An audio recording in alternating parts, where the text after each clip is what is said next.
Alhamdulillahi Rabbil Alamin Wabihi nasta'inu ala umuri dunia wal din Wassalatu wassalamu ala nabiyyina wa maulana Muhammadin Wa ala alihi wa ashabihi wa man tabi'ahum bi ihsanin ila yaumiddin Subhanaka la ilma lana illa ma'allamtana innaka antal alimul hakim. Kita awali kajian menjelang berbuka puasa sore hari ini dengan membaca tasmiyah bersama. Bismillahirrahmanirrahim. Kita masih membahas kitab Tadhkiratus Sami' wal Mutakallim karya Ibnu Jama'ah rahimahullah. Masih bab yang pertama yang membahas tentang keutamaan ilmu dan ulama serta keutamaan mempelajari ilmu dan mengajarkannya. Ini masih bagian terakhir dari beberapa perkataan para ulama salaf. Bismillahirrahmanirrahim. Wa qala Syafi'i radhiyallahu anhu. Imam Syafi'i radhiyallahu anhu mengatakan, illam yakunil fuqaha'ul 'amiluna, jika seorang ahli fikih yang mengamalkan ilmunya bukanlah termasuk auliya Allahi, para kekasih Allah.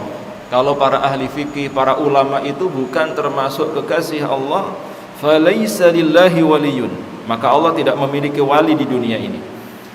Jadi wali-wali Allah, kekasih-kekasih Allah itu diantaranya adalah para ahli fikih atau para fuqaha yang mengamalkan ilmunya. Orang alim yang mengamalkan ilmunya, bukan hanya sekedar alim, bukan hanya sekedar pandai dan pintar, tetapi yang mengamalkan ilmunya. Orang yang beramal berdasarkan ilmunya itu adalah aulia Allah, kekasih-kekasih Allah. Karena kalau mereka bukan kekasih Allah, Allah tidak punya kekasih di dunia ini. Wa an Ibnu Umar radhiyallahu anhuma, dan dari Ibnu Umar radhiyallahu anhuma beliau mengatakan, majlisu fiqhin, majlis fikih, majlis yang membahas tentang hukum halal dan haram, termasuk juga majlis-majlis yang membahas tentang perkara yang berkaitan dengan ibadah, begitu pula dengan muamalah, yang membahas tentang Al-Quran, hadis, dan juga beberapa hal yang berkaitan dengan syariat. Khairun, itu jauh lebih baik, min ibadati sittina sanatan, daripada ibadah selama 60 tahun. Ini perkataan Ibnu Umar. Majlis seperti ini, majlis fikih, majlis yang membahas tentang halal dan haram, majlis yang membahas tentang Al-Quran, hadis, dan yang berkaitan dengan agama Allah, ini jauh lebih baik, kata Ibnu Umar, daripada orang yang beribadah, misalnya iktikaf di masjid, solat-solat sunnah atau ibadah-ibadah sunnah lainnya selama 60 tahun. InsyaAllah.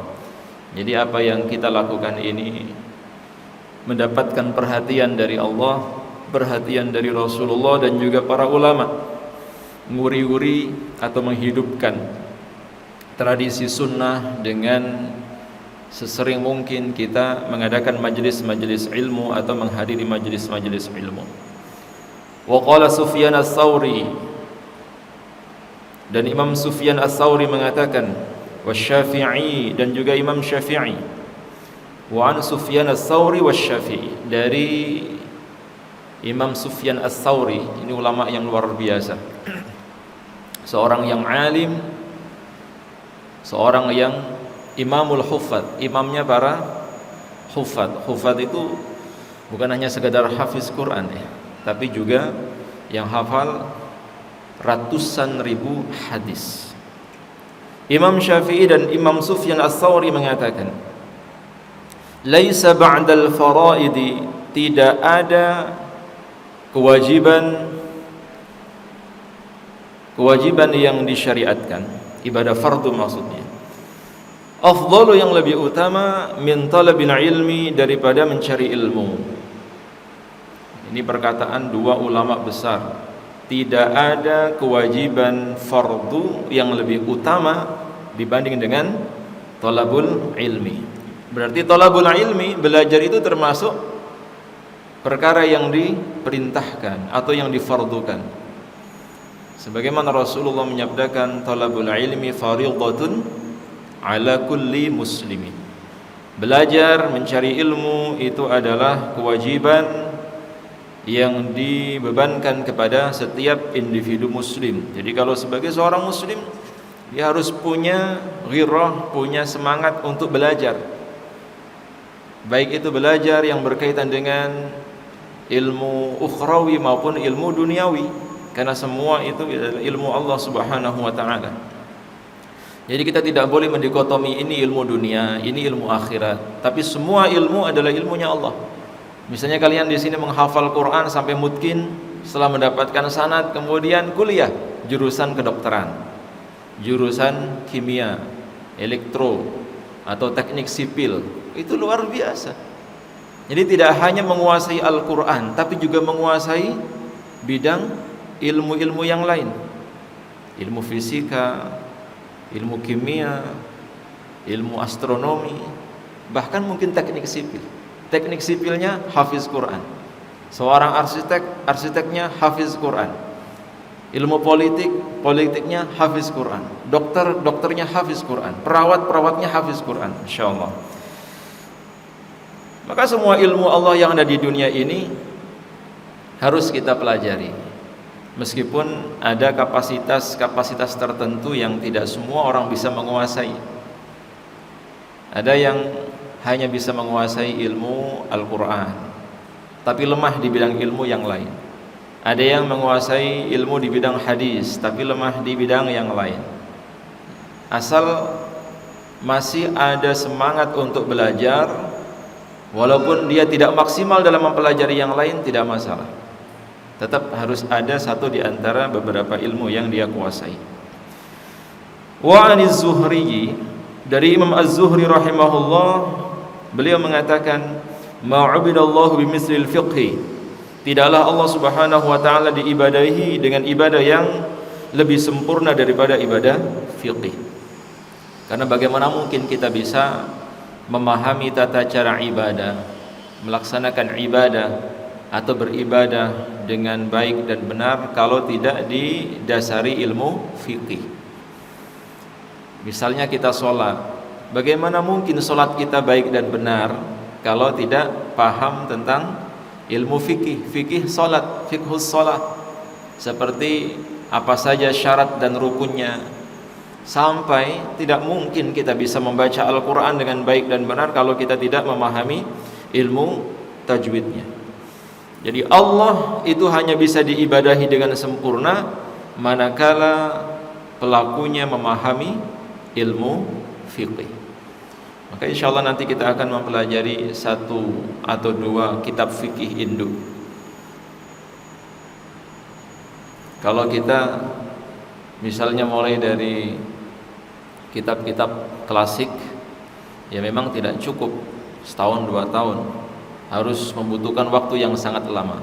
Paling tidak 2 kitab yang nanti akan kita pelajari, kita jadikan sebagai panduan fikih dalam beribadah, seperti kitab Umdatul Ahkam, kemudian juga Minhajul Muslim. Paling tidak mereview kembali tentang bagaimana kaidah dalam beribadah berdasarkan hadis-hadis yang dilakukan oleh Rasulullah sallallahu alaihi wasallam. Wa an Abi Dzar radhiyallahu an, dan dari Abu Dzar radhiyallahu an, wa Abi Hurairah, dan juga Abu Hurairah radhiyallahu anhuma, qala, keduanya mengatakan, babun, satu bab, minal ilmi, dari ilmu, nata'allamuhu, yang kami pelajari, satu bab tentang ilmu yang kami pelajari, ahabbu ilaina, jauh lebih kami cintai, min alfi raka'atin tatawu'an, daripada salat sebanyak 1000 rakaat, salat sunnah sebanyak 1000 rakaat. Jadi mengkaji satu bab ilmu itu jauh lebih baik daripada salat sebanyak 1000 rakaat.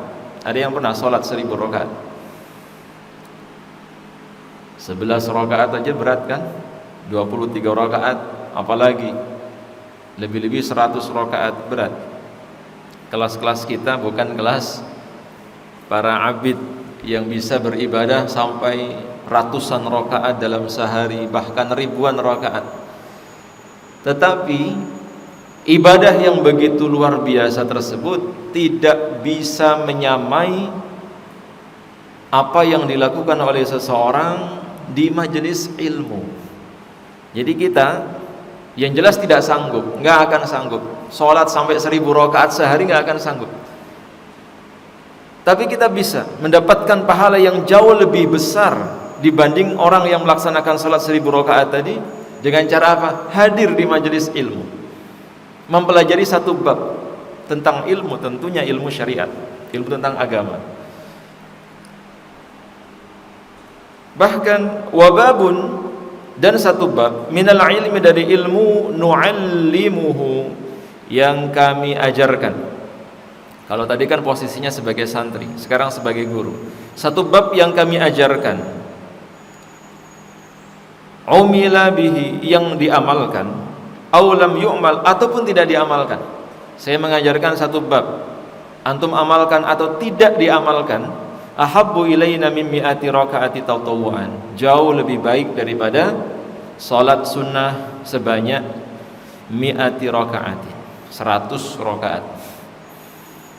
Lebih utama mana? Belajar atau mengajar? Belajar kan? Mempelajari satu bab lebih utama daripada 1000 rakaat. Mengajarkan satu bab lebih utama daripada 100 rakaat. Jadi ini perbandingan yang begitu jauh terkait dengan keutamaan belajar dan sekedar beribadah.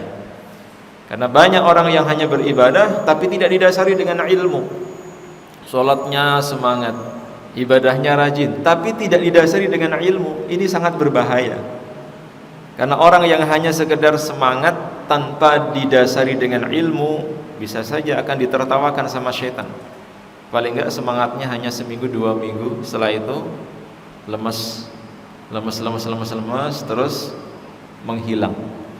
Maka hati-hati, antum yang menghafal Quran itu kalau hanya sekedar didasari semangat tapi tidak didasari ilmu, semangatnya hanya semangat 2-3 hari saja. Begitu menghadapi ujian, termasuk juga ayat-ayat yang agak susah, tiba-tiba lemes turun, akhirnya apa? Menghilang. Maka dasari perbuatan kita dengan ilmu. Jadi kita menghafal itu tahu apa dasarnya, kenapa menghafal Quran, apa keutamaan-keutamaannya, mengikuti siapa, itu penting. Bukan hanya sekedar ikut-ikutan, pengen menghafal lah daripada nganggur. Kalau cuma daripada nganggur nggak usah ngapal, tidur aja, lebih selamat daripada main game, lebih selamat daripada bermaksiat. Jadi dasari dengan ilmu. Oleh karena itu kita mempelajari kitab Ta'limul Muta'allim, termasuk juga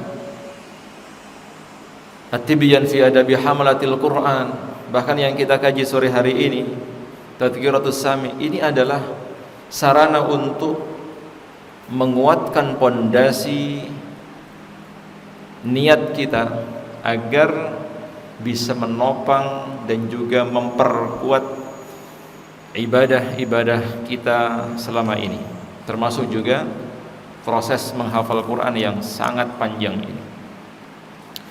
Waqad dhahara bima dzakarnahu, dan sungguh telah jelas dari apa yang kami sebutkan sebelumnya, annal ishtighala bil ilmi, bahwasanya menyibukkan diri dengan ilmu, baik mempelajari maupun mengajarkannya, afdalu min nawafilil ibadatil badaniyah, jauh lebih baik daripada ibadah yang berkaitan dengan ibadah fisik.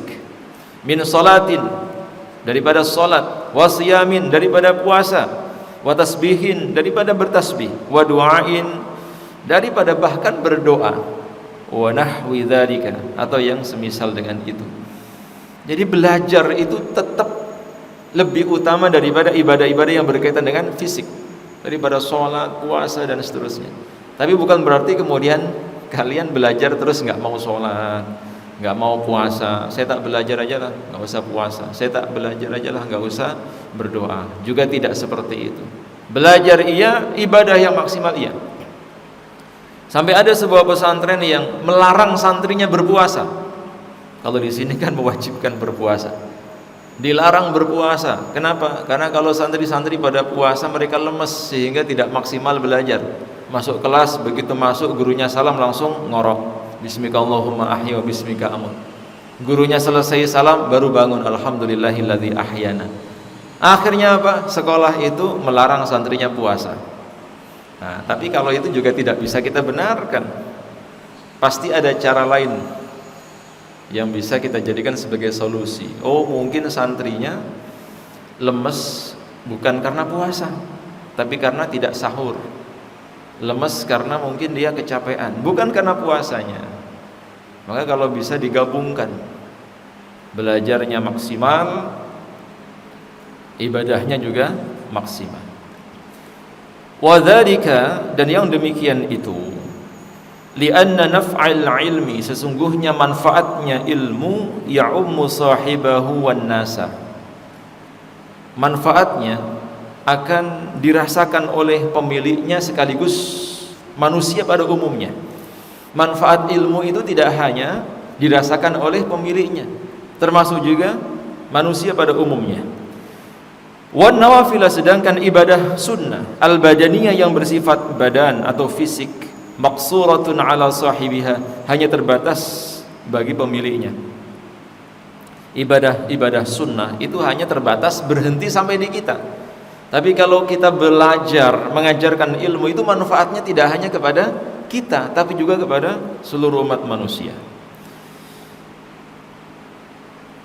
Wali annal ilma, dan sesungguhnya ilmu musahhihun li ghairihi, bisa memperbaiki atau membenarkan selainnya. Minal ibadati, dari ibadah-ibadah, ilmu itu bisa memperbaiki kesalahan-kesalahan kita dalam beribadah. Kesalahan-kesalahan dalam membaca Al-Quran bisa diperbaiki dengan belajar ilmu tajwid, tahsin tilawah. Kesalahan-kesalahan kita dalam melaksanakan sholat bisa diperbaiki dengan belajar tentang fikih sholat. Kesalahan-kesalahan kita misalnya dalam berpuasa bisa kita pelajari, bisa kita selesaikan dengan mempelajari fikih puasa. Jadi ilmu ini bisa menyempurnakan ibadah sunnah. Fahiyya, maka sesungguhnya ibadah itu taftaqirru ilaihi, membutuhkan ilmu. Ibadah apapun membutuhkan ilmu. Wa tatawaqqafu alaihi, dan bersandar di atas ilmu. Wala yatawaqqafu huwa 'alaiha, bukan sebaliknya. Bukan ilmu bersandar pada ibadah, tapi ibadah bersandar pada ilmu. Syukran. Wa li'anna al-ulama, dan karena sesungguhnya para ulama, warasatul anbiya'i, mereka adalah para pewaris Nabi alaihi wassalatu wattaslimu, mudah-mudahan Allah limpahkan salawat dan salam kepada mereka. Walaysa dzalika, dan yang demikian itu tidaklah dapat diperoleh lil muta'abbidina, bagi orang-orang yang hanya sekedar ahli ibadah. Siapa pewaris Nabi? Ulama atau ahli ibadah? Ulama, orang yang berilmu. Warisan Rasulullah sallallahu alaihi wasallam berupa ilmu, maka mereka disebut sebagai pewaris Nabi, bukan orang yang hanya sekedar ahli ibadah. Wali anna ta'atal alimi, dan karena sesungguhnya mentaati orang yang alim, wajibatun, itu hukumnya wajib. Taat kepada orang yang alim itu sebagaimana taat kepada Rasulullah sallallahu alaihi wasallam. Mentaati Rasulullah sama halnya dengan mentaati Allah Subhanahu wa taala. Wa ma atakumur rasulu fakhudhuhu wa ma nahakum anhu fantahu. Apa yang diperintahkan oleh Rasulullah laksanakan. Apa yang dilarang oleh Rasulullah tinggalkan. Begitu pula dengan apa yang diperintahkan ulama, yang dilarang oleh ulama, yang diperintahkan oleh guru kita taati, yang dilarang oleh guru kita tinggalkan. Wali annal ilma, dan karena sesungguhnya ilmu, yabqa atharuhu ba'da mauti sahibihi, ilmu itu akan terus menerus kekal walaupun orang yang memiliki ilmu sudah meninggal dunia. Contoh kitab yang kita pelajari ini, Ini kitabnya Ibnu Jama'ah. Beliau sudah wafat ratusan tahun yang lalu, tapi sampai saat ini karyanya masih bisa kita pelajari, masih hidup. Itu bukti bahwa ilmu itu kekal meskipun orang yang memilikinya meninggal dunia. Wa ghairahu minan nawafili, dan hal itu tidak terjadi pada ibadah-ibadah sunnah, tanqati'u bi mauti sahibiha, yang pahalanya terputus, pahalanya terhenti setelah wafatnya pelakunya. Kalau kita sholat sunnah, ibadah sunnah, puasa sunnah, meninggal dunia udah habis, finish. Tapi kalau kita pernah ngajar, pernah menyampaikan ilmu, walaupun kita sudah meninggal dunia, ilmu yang kita ajarkan, ilmu yang kita sampaikan, kemudian diamalkan oleh santri-santri kita, murid-murid kita, atau orang yang kita ajari itu, maka pahalanya akan terus menerus mengalir ila yaumil qiyamah. Wali anna fi baqa'il ilmi, karena sesungguhnya pada kekalnya ilmu, ihya asy-syari'ati wa hifdha ma'alimil millati, memiliki tujuan yang sangat mulia untuk menghidupkan syariat dan menjaga kekalnya ajaran-ajaran agama. Wallahu a'lam bissawab.